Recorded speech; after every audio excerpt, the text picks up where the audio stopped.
Hello, ITC. क्या कितना ले रखा है आपने, किस भाव पे लिया? आईटीसी मेरा 430 और 406। 430 पे लिया और 406 पे लिया है। हाँ। राजेश जी आईटीसी में राय दीजिए। आई थिंक उन्होंने एक एवरेजिंग किया है, तो आपका एवरेज आता है करीबन करीबन, if I am not wrong, 418 422, इसके बीच में आपका एवरेज कहाँ ना कहीं बैठेगा। लेकिन आप सेम स्ट्रेटेजी यहाँ पे है जो एचडीएफसी बैंक का सेटअप है। स्लोली अगर आप देखें तो आईटीसी का सेटअप भी वही है। कभी ये आप कह सकते हैं कि बाजार में एक पूरा यहाँ पे बाइंग था, आज यहाँ पे पूरा सेलिंग है। तो सेलिंग कहीं ना कहीं थमेगा, तो वो थमने का वो ये सब लेवल्स है। सो आईटीसी अगर आप देखें तो 400 के आसपास मुझे लगता है सेलिंग यहाँ पे थमेगा। यहाँ से फिर से एक रिलीफ रैली मिलेगी करीबन करीबन 435 440 तक। तो ITC HDFC bank same setup है। स्टॉप लॉस जो होगा वो आपका 400 के नीचे होगा। 435 440 के आसपास अगर आईटीसी जाता हुआ दिखे, एक बार के लिए प्रॉफिट टेकिंग आप कर सकते हैं। तो शॉर्ट टर्म स्विंग पॉजिटिव की तरफ रहेगा। ओके, अच्छा इस बीच एक खबर आपकी स्क्रीन पर दिख रही होगी, इसको मैं आपको बता देता हूँ। इलेक्टोरल बॉन्ड को लेकर के सुप्रीम कोर्ट में केस गया था, लोगों ने दायर किया था। तो सुप्रीम कोर्ट ने जो फैसला के ऑब्जर्वेशन अभी आ रहे हैं, हमारे पास थोड़ा थोड़ा फैसला पढ़ा जा रहा है, जो निकल के आ रहा है कि सर्वसम्मति से एक तो फैसला है ये, और जनता के पास सरकार से सवाल पूछने का अधिकार है, जवाब मांगने का अधिकार है कि जो इलेक्टोरल बॉन्ड हैं ये कहाँ से आए हैं, किसका पैसा आता है, इन सब चीज़ों को जनता पूछ सकती है। तो हमारे रिपोर्टर असीम मनचंदा इसको क्लोजली ट्रैक कर रहे हैं, मैं इनसे जुड़ के बात करता हूँ। असीम, बताइए क्या फैसला हुआ फाइनली? देखिए, सुप्रीम कोर्ट की 5 जजों की बेंच ने सर्वसम्मति से फैसला सुनाया है कि जो इलेक्टोरल बॉन्ड है वो वैलिड नहीं है। जो जनता है उसके पास राइट टू इन्फॉर्मेशन में आर्टिकल 19 के तहत सरकार के पास से जवाब मांगने का पूरा अधिकार है।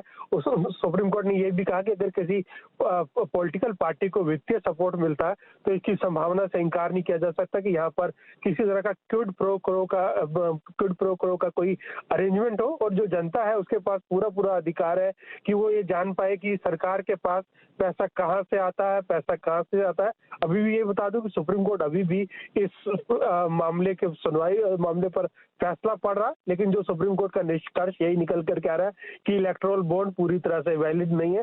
फाइनली अब क्या आदेश होगा सुप्रीम कोर्ट की तरफ से, कब ये बंद होगा, वो अब थोड़ी देर बाद अपने दर्शकों को बता पाएंगे कि क्या सुप्रीम कोर्ट ने इसको पूरी तरह से बंद करने के निर्देश दिए या फिर सुप्रीम कोर्ट इसको कहेगा कि कुछ वक्त के बाद इसको बंद कर सकते हैं। अभी फैसला पूरा पढ़ा ही जा रहा है। असीम, आपने कहा कि इसमें सुप्रीम कोर्ट का कहना यह है कि क्विड प्रो को हो सकता है।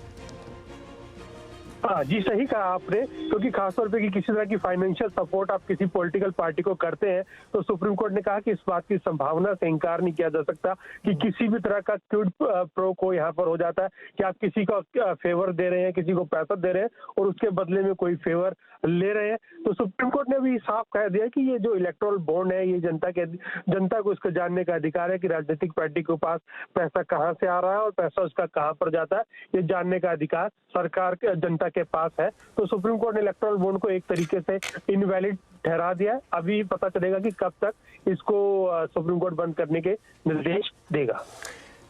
सीमा, आप नज़र रखिए, जब पूरा फैसला आ जाए तो हम आपसे फिर जुड़ेंगे, उसको डिटेल में समझेंगे।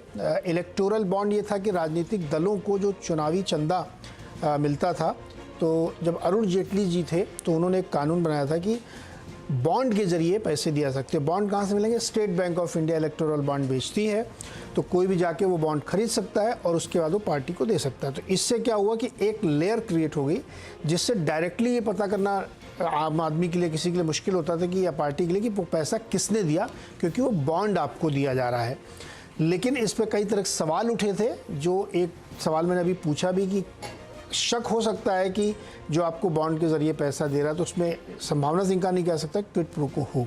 अभी इसके डिटेल हम लोग पढ़ेंगे, फाइनल प्रिंट में क्या लिखा हुआ है एग्जैक्टली। इसलिए फौरी तौर पे जो समझ में आ रहा है वो डिसीजन ये है कि बॉन्ड जो है उसमें जनता सवाल पूछ सकती है कि ये पैसा कहाँ से आया, इसका क्या इस्तेमाल हो रहा है। बहुत इंपॉर्टेंट फैसला है ये राजनीतिक दृष्टि से, इस पर हम लोग आगे नज़र बनाए रखेंगे। बहुत बहुत शुक्रिया राजेश जी हमारे साथ जुड़ने के लिए, दर्शकों के सवाल जवाब करने के लिए। और अब हमारे मैन इन स्काई ब्लू आ चुके हैं। वो छोड़िए, कैसी रही कल शाम?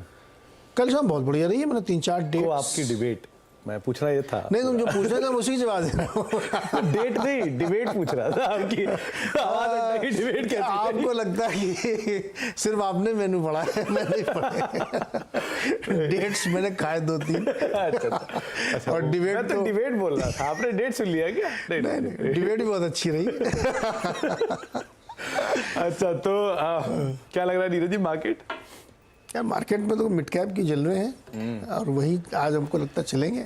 आज एक्सपायरी भी है, वीकली एक्सपायरी भी है, लेकिन ट्रिगर अब खत्म हो गया। इंडेक्स एक रेंज में रहेगा। नहीं, धीरे ट्रिगर खत्म हो गया, अर्निंग खत्म, तो हाँ, अब अर्निंग ट्रिगर तो खत्म ही हो गया मार्केट। आज से खत्म नहीं, आज से खत्म, कल खत्म, कल 650 अर्निंग थे, कल है थे 650 कैश की अर्निंग, वो सब खत्म हुए। तो अब अर्निंग तो बचा नहीं, अब अगले मार्च में जो होगा, इलेक्शन ही बड़ा ट्रिगर है, उसको तो मार्केट देखेगा। हाँ, अभी इलेक्शन में उसके अलावा तो कोई बड़ा ट्रिगर है नहीं। यूएस में भी अब कुछ है नहीं। कुछ है नहीं, तो वो छोटे मोटे इन्फ्लेशन और सब नंबर आते रहेंगे, नजर रखी जाएगी। चलिए खैर, इसीलिए बाजार भी बहुत लैकलस्टर है, एक रेंज के अंदर ही सुबह से कामकाज कर रहा है। आगे बातचीत करते हैं मार्केट। बता दें कि मनी कंट्रोल पर दिए गए विचार एक्सपर्ट्स के अपने निजी विचार होते हैं। वेबसाइट या मैनेजमेंट इसके लिए उत्तरदायी नहीं है। यूजर्स को मनी कंट्रोल की सलाह है कि कोई भी निवेश निर्णय लेने से पहले सर्टिफाइड एक्सपर्ट की सलाह लें।